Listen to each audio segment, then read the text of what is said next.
Voilà, c'est notre deuxième partie du programme qui commence avec les fintech maintenant. Pour vrai, les plateformes, les fintech.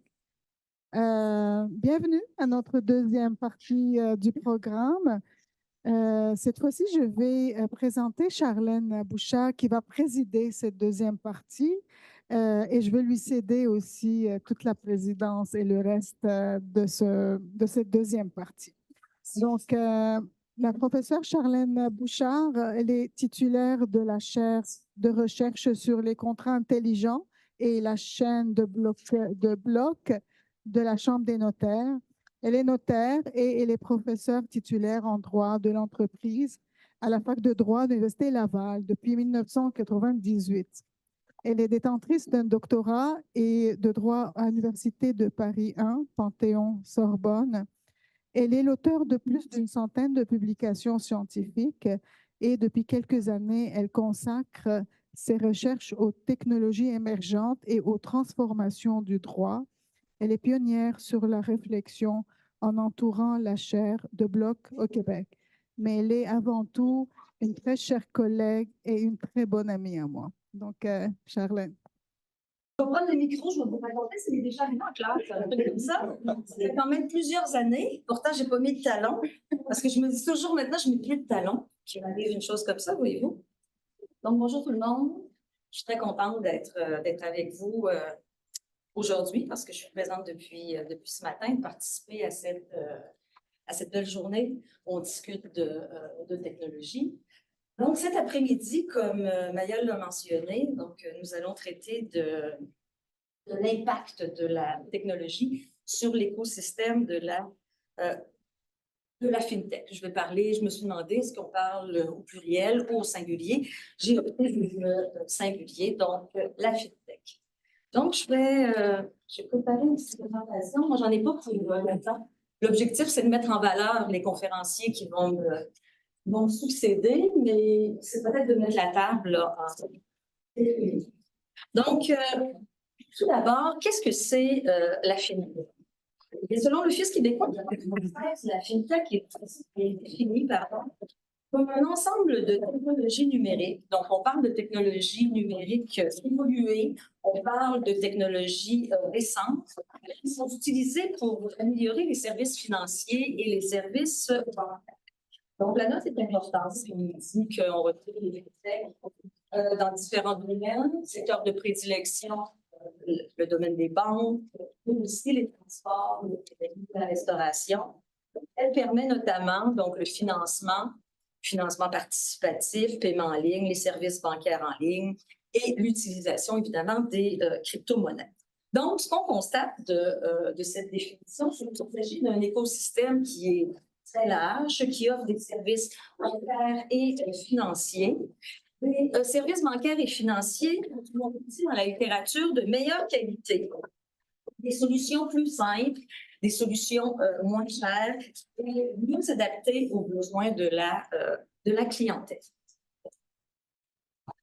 Donc, la technologie financière regroupe les startups innovantes qui utilisent les nouvelles technologies pour proposer des services bancaires et financiers.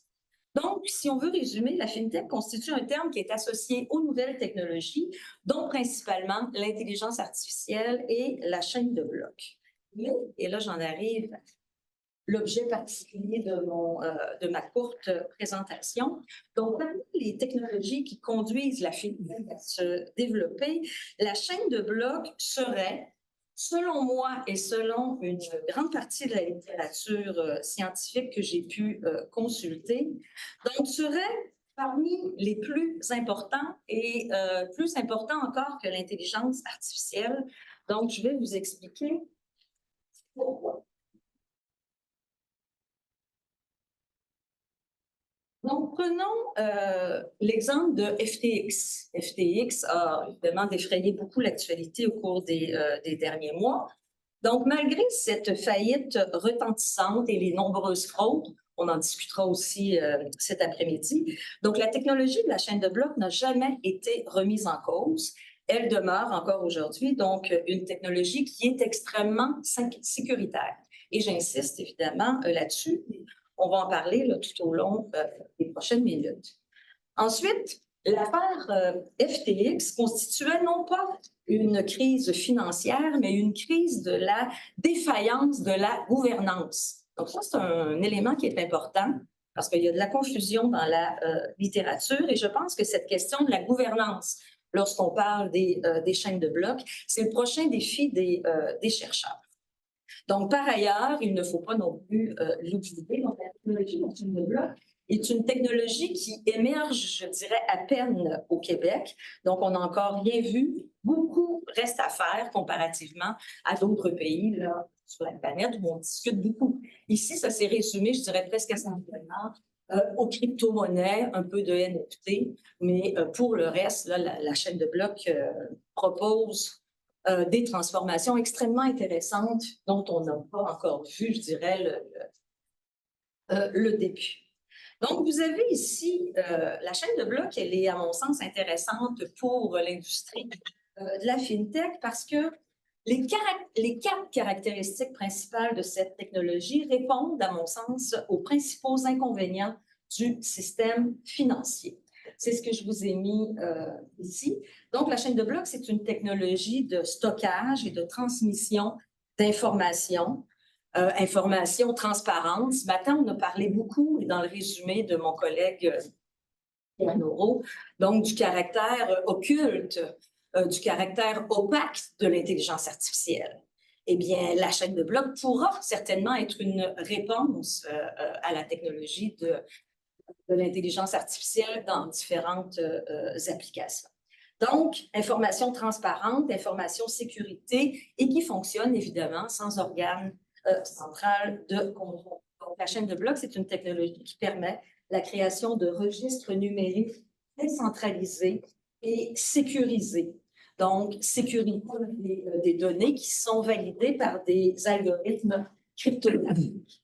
Donc, avec ces caractéristiques, on vient combler plusieurs des faiblesses du système financier actuel. Donc, ça, c'est un élément qui est important. Dans une chronique du journal Les Affaires, parue le 29 avril dernier, l'auteur de la rubrique « Les clés de la crypto » fait le constat de l'influence de la finance décentralisée sur la finance traditionnelle. Beaucoup plus, je dirais, qu'on peut imaginer. Donc, je reviens encore à la faillite de FTX. Donc, depuis la faillite de cette entreprise, la perte de confiance dans les plateformes centralisées, parce qu'on a tendance à l'oublier, FTX était une plateforme centralisée, donc a permis l'entrée sur le marché de nouveaux acteurs, notamment via les plateformes décentralisées. Et ça, c'est un élément qui est important.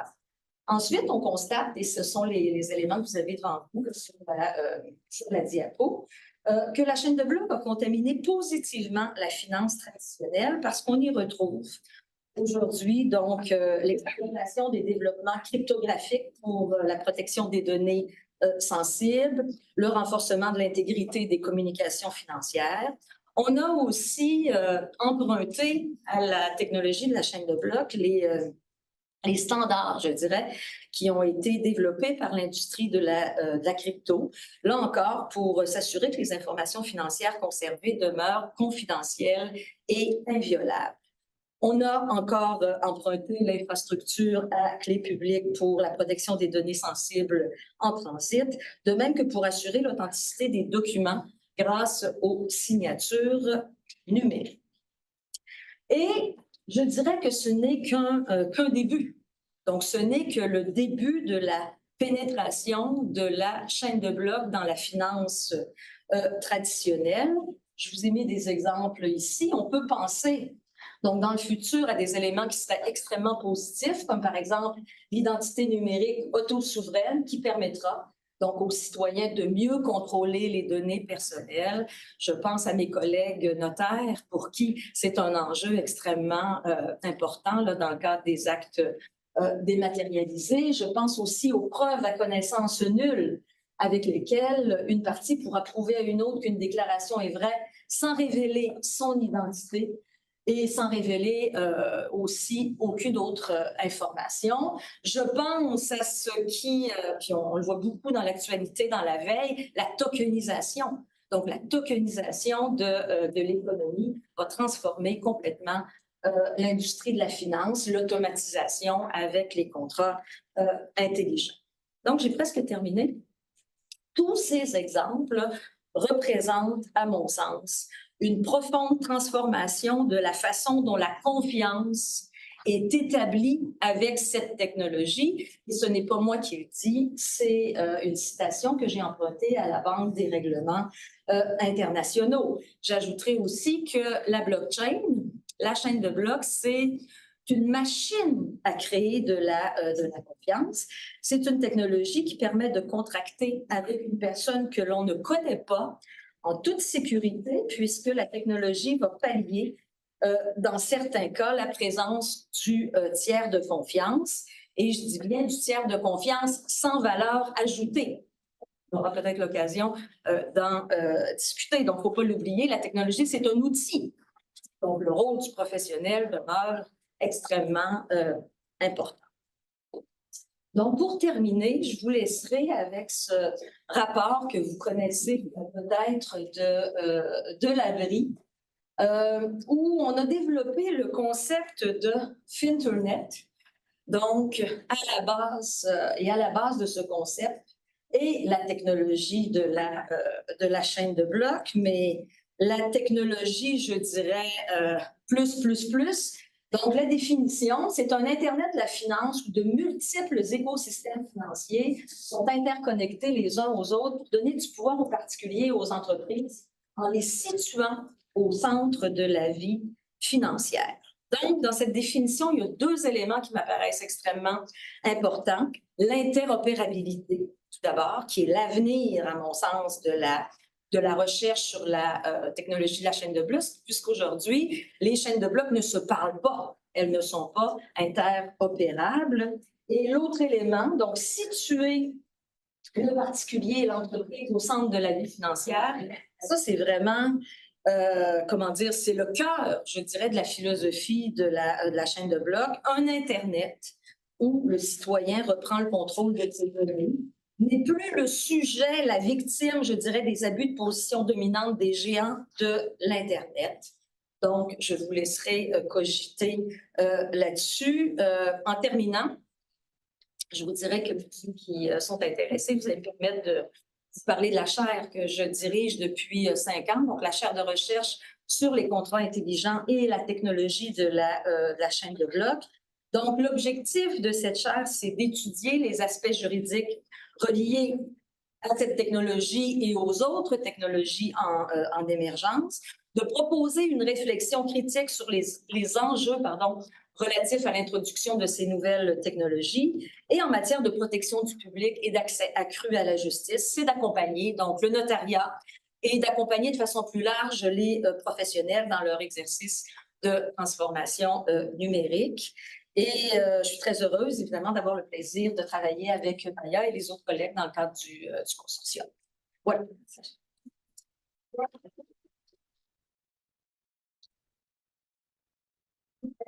Maintenant de présenter nos 3 conférenciers de cet après-midi qui vont vous présenter concrètement donc différents aspects de cet écosystème FinTech au Québec. Donc, tout d'abord, monsieur Arak ou Arash, je ne sais pas, c'est Arak ou Arash? Arash. Donc, Arash Choupani.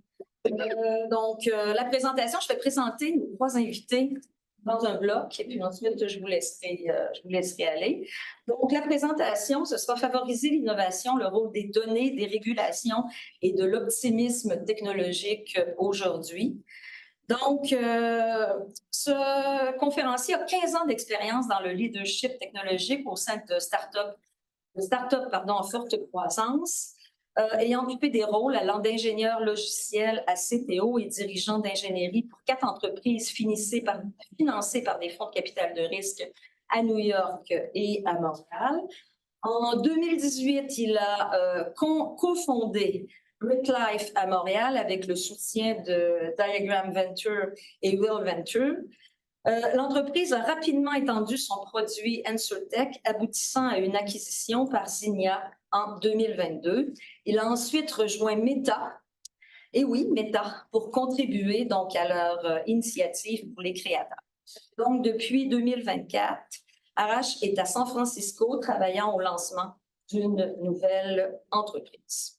Notre deuxième conférencier, le professeur Amici Manirabona, le titre de la présentation FinTech, enjeux de protection de la fraude.